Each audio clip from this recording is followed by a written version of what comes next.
Good morning all of you. अपन ने सातवें चैप्टर का पहले टॉपिक पढ़ चुके हैं। आज इसका लास्ट टॉपिक है मेंडली पावसानी। क्या है मेंडली पावसानी? इससे पहले अपन ने पढ़ा था डोब्राइन का थ्रेड नियम। ठीक है, उसने तीन तत्वों के समूह लिया था। उसके बाद में अपन ने पढ़ा अगला वाला टॉपिक न्यूटन का अष्टक नियम, जहाँ 56 तत्व उपस्थित थे, कैल्शियम तक लागू हुआ था, संगीत सवर पर आधारित था। उसके बाद में आधुनिक अवसाने भी पढ़ ली थी अपन ने, जो हेनरी मोजले ने 1911 में प्रतिपादित की थी। ठीक है, उसमें 118 तत्व उपस्थित। आज पढ़ेंगे मेंडली पावसानी। क्या पढ़ेंगे? मेंडली पावसानी। मेंडली पावसानी देखो, पावसानी के बारे में सर्वप्रथम मेंडलीफ ने बताया था। मेंडलीफ ने तत्वों को व्यवस्थित क्रम में कार्ड के रूप में व्यवस्थित किया था। इसने इसको जो भी तत्व मिला वही उसी तत्व को जहां मिला वहीं पे चिपका दिया। ठीक है, ग्रीटिंग कार्ड के रूप में व्यवस्थित किया, कार्ड के रूप में। जैसे हाइड्रोजन यहाँ मिला तो उसको यहाँ चिपका दिया, हीलियम वहां जाके मिला तो वहां पे चिपका दिया। उसको वैसे सारणी के रूप में नहीं बताया, कार्ड के रूप में व्यवस्थित किया। जैसे अपन स्कूल के बाहर बोर्ड नहीं लगा होता, वहां पे बच्चों को पिक्चर चिपका दिया, फोटो चिपका दिया कि ये बच्चा है तो ये टॉप आया है, या कोई फंक्शन की फोटो चिपका दी, लगा दी। वैसे इसने भी वैसे चिपकाया। मेंडली पावसानी में 65 तत्व उपस्थित। कितने तत्व थे? 65 तत्व, 65 तत्व उपस्थित। मेंडली पावसानी कैल्शियम तक लागू हुई, मतलब 20वें तक, तो 20 तक तत्व तक ही लागू हुई। उसमें कौन था? कैल्शियम, Ca तक ही लागू हुई। ठीक, मेंडली पावसानी का जो नियम था, तत्व की भौतिक व रासायनिक गुण, तत्व के भौतिक व रासायनिक गुण,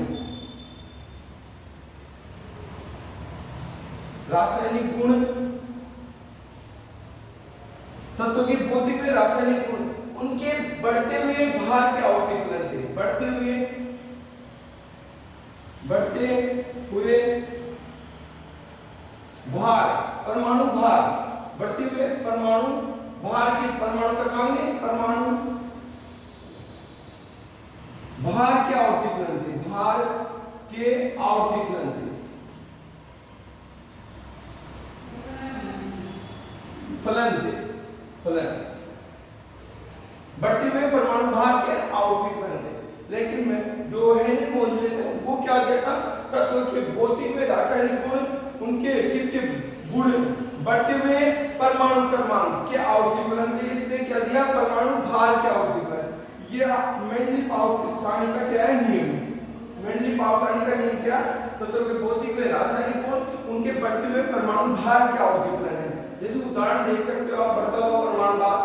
जैसे मैं कि शुरू से क्वेश्चन से भी ले लो आपको, जैसे सोडियम से लेते हैं, सोडियम 11 पे, 12 पे मैग्नीशियम, ठीक है, 13 पे एल्यूमिनियम। यहाँ तक देखो, इसका भार कितना हुआ? 23, इसका कितना हुआ? 24, और इसका कितना हुआ? 27। तो देखो परमाणु भार बढ़ता हुआ, परमाणु भार गिर। लेकिन ये नियम कहाँ तक लागू हुआ? कैल्शियम तक। कैल्शियम तक क्यों? क्योंकि देखो इस टाइम पे क्या हुआ? इसके फ्लॉप इसलिए हो गया क्योंकि इस टाइम पे देखो कैल्शियम की, देखो कहाँ पे ऑर्गन ले लो, 18 पे क्या आता है? ऑर्गन 18, 19 पे पोटेशियम आता है, ठीक है, 20 पे क्या आता है? कैल्शियम। अब 20 कैल्शियम का कितना हो गया? भार 40, क्योंकि सम संख्या का डबल कर लेते, विषम संख्या का डबल करके एक प्लस करो, इसका कितना हुआ? 39, इसका कितना? 18 में 36 होना चाहिए, लेकिन इसका कितना हुआ? 40। तो इसने क्या दिया? परमाणु बढ़ते हुए परमाणु भार के अवतिप्लन। लेकिन यहाँ बढ़ा, ठीक है, यहाँ तो बढ़ गया, यहाँ घट गया, फिर यहाँ बढ़ गया, तो ये यही नियम क्या हो गया? फ्लॉप हो गया। यहाँ तक ही लागू, अपने बाद में लागू ही नहीं हुआ। ठीक है, ये इसका कारण था। इसके बाद में आधुनिक अवसानी में परमाणु क्रमांक पर आधारित है। आधुनिक अवसानी किस पर आधारित है? परमाणु क्रमांक पर आधारित है। ठीक है, यहाँ तक कोई दिक्कत? चलो देखो आधुनिक अवसानी ने देखो। अब मेंडली पावसानी में कितने तत्व उपस्थित है? 65 तत्व उपस्थित है। ये कहां तक लागू हुआ?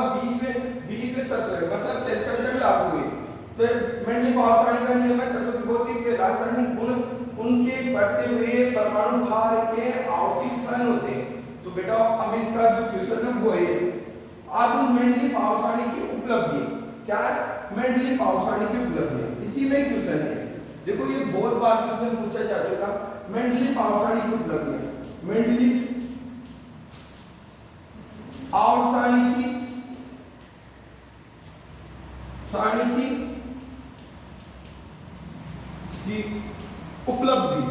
उपलब्धि विशेषता एक ही बात है, ये लो विशेषताएं या उपलब्धि एक ही बात होती है। ठीक, तो नंबर 1 विशेषता मेंडलीव पावसानी जो सबसे मोस्ट है। ठीक है, थोड़ा इसमें और देख लो। मेंडलीव पावसानी में कितने 6 तो क्या थे आवर्त 8 वर्ग थे। 6 तो इसमें क्या थे आवर्त और वर्ग की संख्या कितनी थी 8 क्या थे वर्ग थे। आधुनिक पावसानी में 7 तो आवर्त है और वर्ग संख्या कितनी है 18 आधुनिक पावसानी।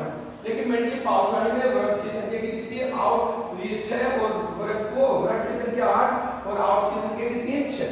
ठीक, मेंडलीव पावसानी में देखो मेंडलीव पावसानी की पहली विशेषता, मेंडलीव ने तत्वों को कार्ड के रूप में व्यवस्थित किया।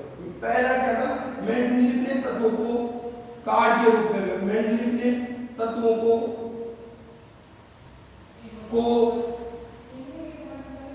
कार्ड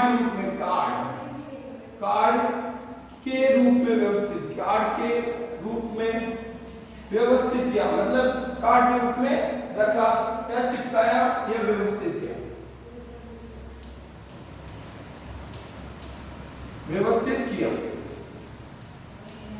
पहला नियम तत्व, मेंडलीव ने तत्वों को कार्ड के रूप में व्यवस्थित किया। कार्ड का मतलब यही था कि कार्ड ऐसा नहीं कि कार्ड ही बना के रखते हैं, नहीं ऐसा है। जहां मिला वहीं पे रूप में, जैसे ये मिला यहाँ चिपका दिया, ये मिला यहाँ चिपका दिया, ये मिला यहाँ चिपका दिया, उसने ऐसे किया। ठीक है, पहला ये काम किया। दूसरा देखो मेंडलीव ने शून्य गैसों को अलग से आवर्त दिया। मेंडलीव ने शून्य गैसों को शून्य गैस के या इसको गैसों या अभी देखो शून्य गैसों को देखो, एक तो नोबल गैस भी बोलते हो, उत्कर्ष गैस भी बोला जाता है। इसको शून्य गैस क्यों कहते हैं? क्योंकि इनकी संयोजकता 0 होती है, बाहर उसमें कितने इलेक्ट्रॉन होते हैं 8 इलेक्ट्रॉन होते हैं। शून्य गैसों को अलग से रखा शून्य गैसों को अलग से रखा था इसने। शून्य गैसों के लिए ये नहीं किया कि इसने वर्ग उसी में डाल दिया सभी तत्वों, जैसे इसने शून्य गैस मिली, जैसे इसको पता चला कि तो अकेली गैस नॉर्मल गैस है, तो उसने अलग से आवर्त दे दिया और साइड में व्यवस्थित कर दिया। ठीक है, इसने पहली उपलब्धि क्या थी? तत्वों को कार्ड के रूप में व्यवस्थित किया। मतलब अब वो क्वेश्चन आ जाता है कि आवर्त का जनक किसे कहते हैं? तो मेंडलीव का। आवर्त सारणी का जनक कौन होता है? मेंडलीव को कहते हैं। ठीक है, मेंडलीव ने आवर्त सारणी के बारे में बताया, फिर बाद में आता है हेनरी मोज़ेले को। ठीक है, तो ये थी शून्य गैसों को इसने अलग से रखा। ठीक, तीसरा पॉइंट, दो पॉइंट साफ हो गए। तीसरा पॉइंट देखो, मेंडलीव ने ये जो मेंडलीव का तत्वों के लिए आने वाले तत्वों के लिए खाली स्थान छोड़ा। मतलब पहले से इसने भविष्यवाणी कर दी, फ्यूचर में जो भी तत्व आएंगे उसके लिए उसने क्या रखा? खाली स्थान छोड़ा। आने वाले तत्वों के लिए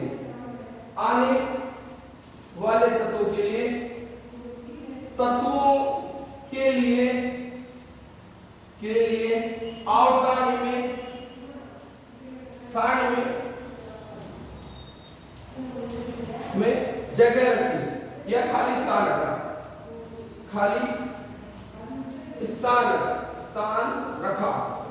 रखा। देख कैसे? एल्युमिनियम और सिलिकॉन के लिए, जैसे उदाहरण कौन सा? एल्युमिनियम और सिलिकॉन नीचे। ठीक है, इनके नीचे इन्होंने खाली स्थान रखा, तो इन दोनों के नीचे कौन आया? एक तो Ge आया और बाद में कौन आया? Ge आया। ठीक है, आने वाले तत्वों के लिए इसने क्या रखा? पहले से भविष्यवाणी कर दी कि जो भी तत्व आएगा वो इसके नीचे आएगा। जैसे एल्युमिनियम की जो गुणधर्म रखता है वो इसके नीचे रहेगा, सिलिकॉन का जो गुणधर्म रखता है वो जो इसके नीचे रहेगा। ठीक है, तो आने वाले तत्व के लिए उसने अवसानी में क्या रखी, खालिस्तान मतलब जगह रखी। ठीक है, तो ये पहले से भविष्यवाणी करने वाला प्रवक्ता था, इसने पहले बता दिया कि ये आएंगे तत्व, इनके बारे में ऐसा होगा। ठीक है, तो क्वेश्चन आ सकता है मेंडलीफ अवसानी की विशेषता। तो मेंडलीफ विशेषता या उपलब्धि, तो पहली यही थी मेंडलीफ ने तत्व को कैसे रखा, कार्ड के रूप में व्यवस्थित किया मेंडलीफ ने। दूसरे मेंडलीफ ने शून्य गैसों को अलग से आउट दे दिया, मेंडलीफ ने शून्य गैसों को क्या रखा, अलग से आउट दे दिया। तीसरा था मेंडलीफ ने आने वाले तत्वों के लिए क्या रखा, मेंडलीफ ने आने वाले तत्वों के लिए क्या रखा, खालिस्तान रखा अवसानी। हो गई उपलब्धि विशेषता, समझ में आ गई। अब देखो इसकी कमी, कोई भी आदमी हो कुछ ना कुछ कमी तो होती है, तो उसकी कमियां थी, जैसे मेंडलीफ को उसकी कमियां थी वैसे इसकी भी कमियां थी, ऊपर लिखा हुआ। तो ऊपर तक तो समझ में आ गया, यहाँ तक किसी को कोई दिक्कत है, कोई डाउट है यहाँ तक? तो बात सुन लो, फिर इसको रख करके दूसरा क्वेश्चन लिखते हैं। मेंडलीफ अवसानी, मेंडलीफ अवसानी में 6 वर्ग है, 6 आउट और 8 वर्ग है, कितने, 6 आउट और 8 वर्ग। ये देखो ये अवसानी इसने, तो ये आउट की संख्या थी, ये बताया इसने, ये तो आउट थे, आउट। ठीक है, 1 2 3 4 5 और 6 वर्ग की संख्या ये बताया इसने, वर्ग संख्या, वर्ग में क्या था, 1 2 3 4 5 6 और 7 और 8 वर्ग दिया, ये वर्ग। लेकिन वर्ग में ऊपर से नीचे चलते हैं, आउट में कैसे चलते हैं, बाएं से दाएं चलते हैं। तो ये कितने थे, 1 2 3 4 5 6 तो आउट थे, और वर्ग संख्या कितनी थी, 8। ठीक है, आधुनिक मेंडलीफ अवसानी में 65 तत्व उपस्थित थे, कितने तत्व उपस्थित थे, 65। मेंडलीफ अवसानी में कहां तक लागू होती, कैल्शियम तक लागू होती है। मेंडलीफ अवसानी कहां तक लागू होती है, कैल्शियम तक लागू होती है। ठीक है, इसका नियम क्या था, तत्वों के भौतिक व रासायनिक गुण, उनके बढ़ते हुए परमाणु भार के आउटपुट है। लेकिन हेनरी मोदी वाले जो आधुनिक अवसानी, वो बढ़ते हुए परमाणु क्रमांक के आउटपुट है, ये बढ़ते हुए भार के आउटपुट होती है। ठीक है, देखो आगे, अब क्वेश्चन देखो, मेंडलीफ आधुनिक इसमें हुआ क्वेश्चन हुआ है, इसका क्वेश्चन क्या है, देखो मेंडलीफ अवसानी की कमियां, इसकी मेंडलीफ अवसानी की कमी। पहली देखो कमी, सीमा और कमी एक ही बात होती है। क्वेश्चन सीमाएं भी लिखा हुआ आ सकता है कि मेंडलीफ अवसानी की सीमाएं और कमी होने। देखो पहला क्या है, जो पहला टॉपिक है वो ये है, नंबर 1 मेंडलीफ अवसानी की, मेंडलीफ अवसानी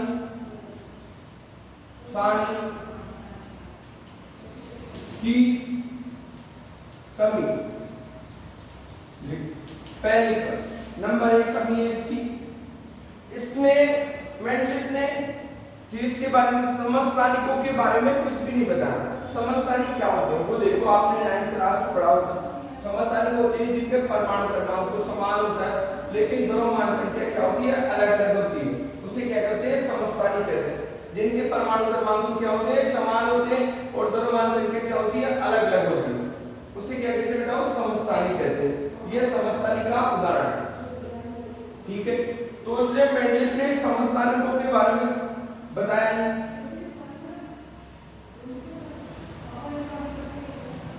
समस्थानिक के बारे में नहीं बताया, के बारे में कुछ नहीं बताया, कुछ नहीं बताया,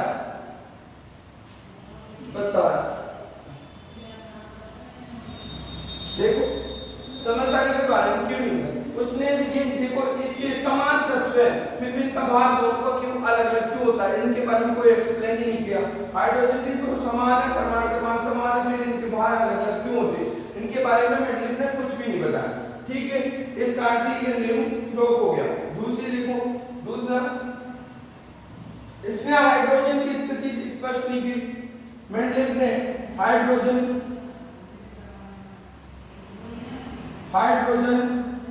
की स्थिति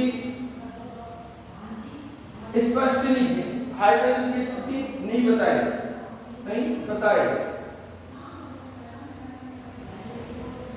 अब देखो हाइड्रोजन की स्थिति, हाइड्रोजन अगर प्लस की संयोजकता रखता है, प्लस की संयोजकता रखता है, तो ये धातु होती है, धातु होती है, क्योंकि धातु वही होते हैं जो इलेक्ट्रॉन त्यागते हैं। अगर ये धातु होती तो पहले वर्ग में आती, और पहले वर्ग में सारी धातु क्या आती बेटा, सारी धातु, सारी धातु, ठीक है, ठीक है।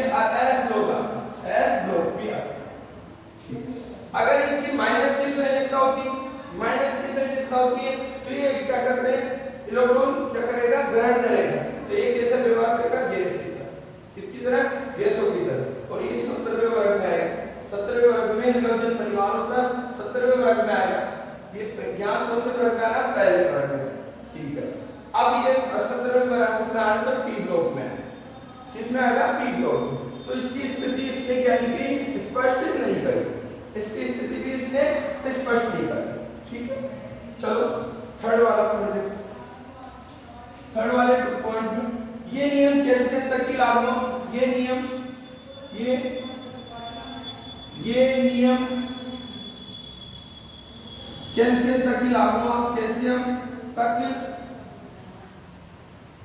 लागू हो, जो मैंने अभी अभी आपको एक्सप्लेन कर दिया, कैल्शियम तक लागू क्यों हो, क्योंकि आपको पता हो तो देखो इसने क्या किया, तो ऑर्गन वाली स्थिति बताई, ऑर्गन 18 पे आता है, इसका भार 40 है, पोटेशियम कितने 19 पे आता है, इसका भार 39 है, और कैल्शियम कितने पे आता है, कैल्शियम आता है कि 20 पे, और इसका भार कितना है, 40। अब देखो ये नियम यहाँ तक ही फ्लो हो गई, ये कारण था कि मेंडली पावसानी को आगे बढ़ावा नहीं मिला, मतलब आगे विकसित नहीं हुई। इस कारण से हेनरी मोजले ने एक आवसानी दी थी, जो इसको बोलते हैं आधुनिक आवसानी, इसको क्या बोलते हैं, आधुनिक आवसानी। आधुनिक आवसानी में बस कुछ कमियां आधुनिक आवसानी में भी, जैसे उसने हाइड्रोजन, आधुनिक आवसानी भी हाइड्रोजन की स्थिति के बारे में नहीं बताती, और आधुनिक आवसानी में एफ ब्लॉक को अलग से ही आवसानी में जगह नहीं दी, अलग से रखा गया, तो उसकी भी कुछ कमियां। तो इसमें क्वेश्चन कैसे आएगा, मेंडली पावसानी में एक बुक के पीछे क्वेश्चन दिए, मेंडली पावसानी का नियम बताओ, किसका, मेंडली पावसानी का नियम बताओ। तो मेंडली पावसानी का नियम क्या है, तत्व के भौतिक व रासायनिक गुण उनके बढ़ते हुए परमाणु भार के आवर्तीकरण होते हैं, तत्व के भौतिक व रासायनिक गुण उनके बढ़ते हुए परमाणु भार के क्या होते हैं, आवर्तीकरण होते हैं, ठीक है। तो यह मेंडली पावसानी का नियम है। फिर क्वेश्चन आता है मेंडली पावसानी की उपलब्धियां बताइए, मेंडली पावसानी की उपलब्धियां बताइए। तो मेंडली पावसानी की पहली उपलब्धि क्या है, तत्व को कार्ड के रूप में, मेंडली ने तत्वों को कार्ड के रूप में व्यवस्थित किया, ग्रीटिंग कार्ड के रूप में व्यवस्थित किया, तत्वों को कार्ड के रूप में। दूसरी चीज तत्व इसने जो मेंडली था उसने शून्य गैसों को अलग से रखा, अलग से वर्ग बना के रखा, शून्य गैसों को कहां रखा, अलग से वर्ग बना के रखा। तीसरा था आने वाले तत्वों के लिए, आने वाले तत्वों के लिए आवसानी में जगह रखी, मतलब खाली स्थान रखा, जैसे सिलिकॉन, एल्युमिनियम और सिलिकॉन के नीचे कौन आया था, जर्मेनियम और जर्कोनियम, इन दोनों को इसके नीचे ये आया और इसके नीचे ये आया, ठीक है। आने वाले तत्वों के लिए पहले से भविष्यवाणी करती कि आने वाले जो भी तत्व होगा वो इनके नीचे आएगा, ठीक है। इनको जैसे एक का एल्युमिनियम और एक का सिलिकॉन नाम दिया गया, तो एक का एल्युमिनियम और एक का सिलिकॉन जो आने वाले तत्वों का नाम रखा गया, तो पहले से वो इसकी उपलब्धियां थी इसमें, ठीक है। और इसी मेंडली पावसानी में कितने वर्ग संख्या कितनी थी, 8, और आवसंख्या कितनी थी बेटा, 7, ठीक है। ये इसकी उपलब्धियां। मेंडली पावसानी की जो कमियां थी, कुछ कमियां भी होती है। तो पहली कमी थी इसने समस्थानिकों के बारे में कुछ भी नहीं बताया, समस्थानिकों के बारे में बताया नहीं, समस्थानिक के बारे में एक्सप्लेन कैसे करते हैं, क्योंकि इन्होंने तो भार बता दिया था, कोई समान तत्वों का भार भी अलग अलग होता है। देखो यह हाइड्रोजन एक परमाणु क्रमांक 1, समान तत्व फिर भी भार देखो 1, 2, तीनों का ही अलग अलग है, तो इसके बारे में मेंडलीव ने कुछ भी नहीं कहा कि ऐसा क्यों हुआ क्यों नहीं हुआ, तो समस्थानिकों के बारे में कुछ भी नहीं बताया, समान तत्वों का देखो भार अलग अलग हुआ, इसके बारे में एक्सप्लेन नहीं करा। दूसरी बात हाइड्रोजन की स्थिति नहीं बताया, क्योंकि हाइड्रोजन देखो प्लस की संयोजक तरह तो धातु की तरह व्यवहार करता है, और ये पहले वर्ग में आता है, और कौन सी धातु होती है, सारे धातु, और ये कौन से एस ब्लॉक की तरह एस ब्लॉक में होता है। लेकिन अगर ये क्या होता है, माइनस की संयोजक रखता है, तो ये कैसे गैसों की तरह व्यवहार करता है, और 17वें वर्ग में आता है। कौन से वर्ग में आता है, 17वें वर्ग, और 17वें वर्ग में क्या होता है, पी ब्लॉक, क्योंकि धातु क्या होती है, इलेक्ट्रॉन त्यागती है, और गैसें क्या होती है, धातु क्या होती है, इलेक्ट्रॉन ग्रहण करती है, ठीक है बेटा। तीसरा था ये नियम कैल्शियम तक लागू हुआ, क्योंकि देखो ऑर्गन है, ऑर्गन का भार कितना होना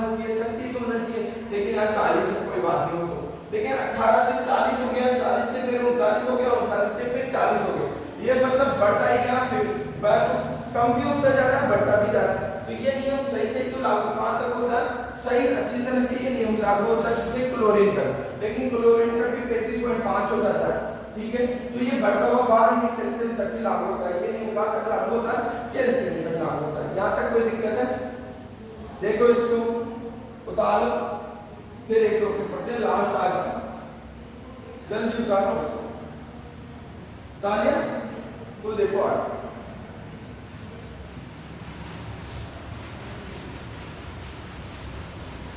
लास्ट टॉपिक है आपका संयोजकता। संयोजकता किसे कहते हैं? तो संयोजकता उसे कहते हैं बताओ, किसी भी तत्व के बाहरी कोश में उपस्थित इलेक्ट्रॉन की संख्या को क्या कहते हैं, संयोजकता कहते हैं। किसी भी तत्व के बाहरी कोश में उपस्थित इलेक्ट्रॉन की संख्या क्या कहलाती है, संयोजकता कहलाती है। तो संयोजकता अलग अलग तत्वों की अलग अलग होती है संयोजकता, मैंने आपको बता रखा, लेकिन देख लो जो धातु होती है उसकी प्लस की संयोजकता होती है, धातु की संयोजकता कैसी होती है, प्लस की। जो अधातु होती है उनकी संयोजकता होती है माइनस की, किसकी होती है, माइनस। अधातु की संयोजकता होती है माइनस की, ठीक है। तो देखो संयोजकता के बारे में, ठीक है। अब देखो संयोजकता,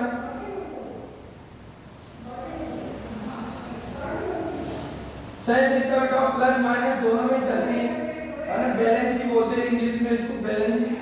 किसी भी तत्व के बाहरी कोश में उपस्थित इलेक्ट्रॉन की संख्या क्या कहलाती है, संयोजकता, ठीक है। तो संयोजकता को पहले वर्ग में देखो, वर्ग में ऊपर से नीचे जाने पर संयोजकता का क्या होती है बेटा, समान होती है। वर्ग में ऊपर से नीचे जाने पर संयोजकता क्या होती है, समान होती है। तो देखो पहले है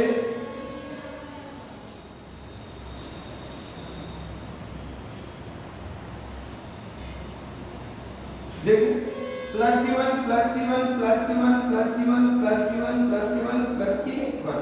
तो वर्ग में ऊपर से नीचे जाने पर संयोजकता क्या होती है, समान होती है, ठीक है। लेकिन आउट